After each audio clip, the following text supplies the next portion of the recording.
Real stories, real people.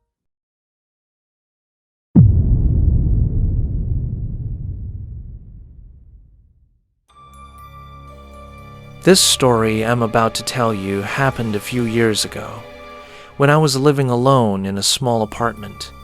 I've changed some details, like names or locations, to protect my privacy, but everything else happened exactly the way you're about to hear it. And to this day, it remains the most terrifying experience of my life. I lived on the second floor of a modest building, white walls, thin curtains, and wooden floors that creaked with footsteps that weren't always mine. The nights were silent, but never peaceful.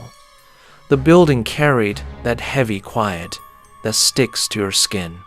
One night, as I was shutting down my laptop, a sound froze me in place. The landline phone rang suddenly, shattering the calm in an instant. The ringing jolted me awake, my heart pounding before I even understood what was happening. I answered with a voice cracked from sleep. On the other end, nothing. No voices, no static, not even the faintest background noise. Just a silence so absolute it almost hurt. I hung up and glanced at my phone on the nightstand. The screen showed a time I would never forget. 4:24 inches the morning. From that night on, sleep became a luxury I could no longer afford. The days went by as usual until Friday. At the exact same time, the phone rang again. I picked up quickly, and once more, silence. But this time, I heard it. A slow, deep breathing too human to mistake. I held my breath to make sure it wasn't my own. It wasn't. I slammed the receiver down and sat frozen on the bed, realizing this was no coincidence anymore. This was a pattern. The next morning, I called the phone company, determined to find out who was behind the calls. I explained everything in detail. The operator checked the records several times before finally telling me something that chilled me to the bone. There was no record of any incoming call. According to their system, my phone had never rung at all. She suggested I replace the device, saying it might be faulty. That same day, I installed a brand new phone. But that night, at exactly 4:24 a.m., it rang again. I needed proof that I wasn't losing my mind. I dug through some old belongings and found a digital recorder I had used back in college.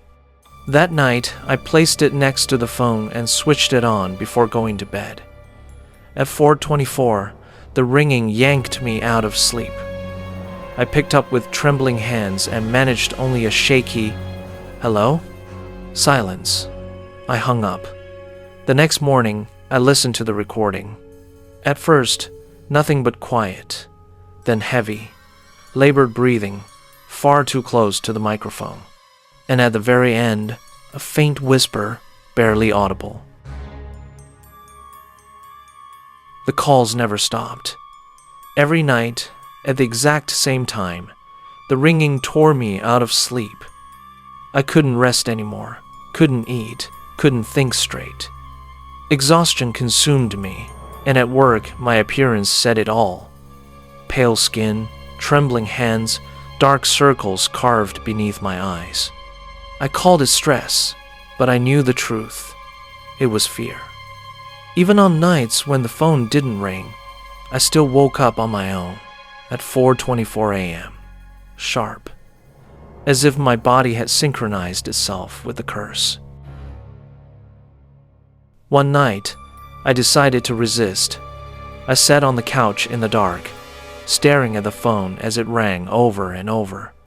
I counted each ring. 1, 2, 3, 7, and then it stopped. The silence was heavier than ever. I let out a sigh of relief until I heard a sharp knock at the door of my apartment. Slowly, I walked over and looked through the peephole. The hallway was empty, only the ceiling light flickering above. From that night on, everything intensified. It wasn't just the calls anymore. The air would turn icy cold, the shadows seemed to shift, and the pipes creaked as if the building itself were breathing with me. Some nights I picked up and heard that uneven, heavy breathing. Other times I let it ring and waited for the knocks at my door. No matter how early I tried to sleep, I always woke on my own at exactly 4:24. That hour became my curse. Finally, one night, I snapped. I answered angrily and shouted, "Who are you? What do you want from me?" For the first time, I got an answer. The voice was rough, distant, and warped, yet I understood it perfectly. They're coming. In that instant, the lights in my apartment started flickering violently, and the cold turned unbearable. I felt a prickling at the back of my neck, the horrible certainty that someone was standing right in front of me, watching me in silence. After that night, the phone never rang again. You'd think I would have felt relief, but the fear never left. Because even without the ringing, every single night I wake up suddenly at exactly 4:24. I don't need to look at the clock. My body already knows. I just lie there in bed, eyes fixed on the darkness, waiting for a sound that never comes. And every night, those words echo in my mind. They're coming.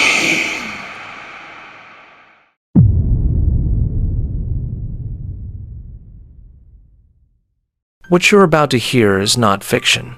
It really happened, though I've changed certain details, like names and addresses, to protect the privacy of those involved. It was winter, and the darkness fell early. I was walking home from the train station, just like I did every evening after work. The streets were almost empty. Only the occasional car passed by, its beam of light vanishing as quickly as it appeared. I remember wearing my headphones, but with no music playing. I had that strange habit. Sometimes I needed silence just to make sure no one was walking behind me. That night, it was that silence that set me on edge. About 50 meters ahead, I noticed a flickering street lamp at the corner, and beneath it, there was a figure standing still, too still to be just another passerby.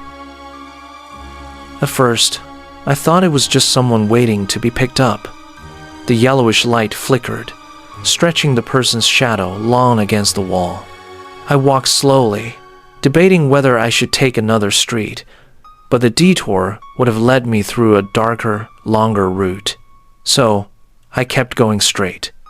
With every step I took, I felt myself drawing closer, not just physically, but to a growing sense of danger.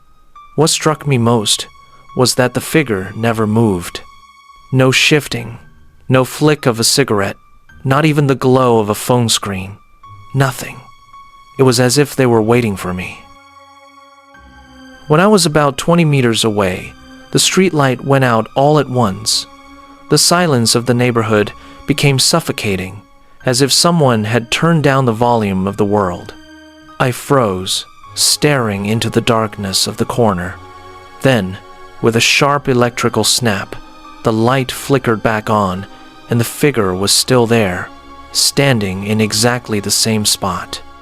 A chill ran down my spine. I tried to convince myself it was just a neighbor, someone ordinary. But there was something about that rigid posture, the way the head hung low, that made it impossible to see them as just another person. I tried to play it off as if I hadn't noticed. I quickened my pace, hoping to pass by and leave it behind. But as I drew almost level with it, I saw the head slowly turn toward me. I couldn't make out the face clearly, just the silhouette, and a faint, dim glow where the eyes should have been. A shiver shot through me. Without thinking, I crossed to the other side of the street, nearly running. From there, I glanced back to to see if it was watching me. The figure was still under the street lamp, but it was no longer standing still. It had fully turned to face me. I was breathing hard as I picked up my pace. My street was just 2 blocks away, and I tried to convince myself I was safe. Still, I couldn't resist the urge to look back. I did it only once, and saw that the figure was gone from beneath the street lamp. The bulb kept flickering alone over the empty corner. I swallowed hard, my throat dry. I walked even faster, but every shadow on the sidewalk looked suspicious, as if at any moment I'd see it step out from between the parked cars. I turned onto my street, relieved to see lights on in a few neighbors' windows. I was just about to pull my keys out of my pocket when I heard footsteps behind me. Clear, steady, matching my pace. I froze. I slowly turned my head, and there it was, halfway down the block, under another street lamp, the same figure. There was no longer any doubt. It wasn't a coincidence. It was following me. My heart was pounding in my chest. I sprinted to the door of my building, fumbling with the keys with shaking hands. While I fumbled, I glanced sideways and saw it coming closer. It wasn't running, just walking toward me, never taking its eyes off me. I managed to get the door open, barged inside, and slammed it shut behind me. Pressed against the frosted glass, I held my breath. The figure stopped in front of the building. It didn't move. It just stood there, under the flickering light, as if patiently waiting for me to make a mistake. I ran up the stairs 2 at a time, my legs trembling. I got into my apartment and peered out the window that looked onto the street. The glass was fogged with my own breath. I drew the curtain aside slowly. Down below, it was still there, doing nothing. It didn't even seem to be breathing. After what felt like endless minutes, I thought about calling the police, but what would I say? There's someone standing under a street lamp. It sounded ridiculous, and yet the fear was so real I could barely move. More than an hour passed. At 3 in the morning, the street lamp flickered again and went out for a few seconds. When it came back on, the figure was gone. I felt an immediate relief, mixed with an even deeper terror. If it wasn't there, then where was it? I closed every curtain, switched off the lights, and hid under the covers like a child. I tried to convince myself it was over, that maybe it had just been someone wandering without purpose, but deep down I knew it wasn't. The next day, I went downstairs carefully to head to work. The corner was empty, and the street lamp glowed as if nothing had ever happened. I tried to convince myself it had all been exhaustion, just my imagination. But that very night, when I came back home, something made me look toward the corner. The lamp was flickering again, and beneath it, the figure was there, motionless, waiting for me as if it had never left.